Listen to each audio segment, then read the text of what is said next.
Já jsem dlouho nevydal video a tohle je další video. A teď trochu speciální, je to totiž video Helpy Studio. Doufám, že se vám bude líbit. Stávej! Co se děje? Pojďme do té školy. Ježiši Maria.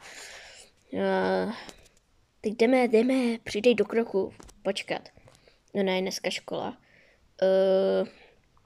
Ne. Jo, můj táta je nemocný a potřebuji najít bílou kytku, prostě jdeme. Tak jo, jsme tu.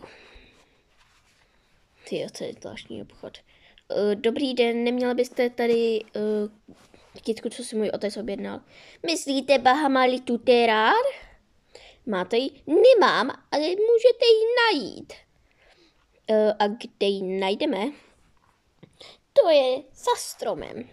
Hele, není to tahle kytka. Ne, ta bude třeba jako řekla za strom. Tahle ta je před stromem asi. Tak jdeme. O 22 minut později. Tyjo, hele, tady je. Ale počkej, tam nevlezeme. Teď tam žije lochneská příšera. Ale já se obětuju. Hajo. Jau. Ono mě to kouslo. Myslíš tu lochnesku, ježiši? Hele, nemám tam díru, netočí mi krev.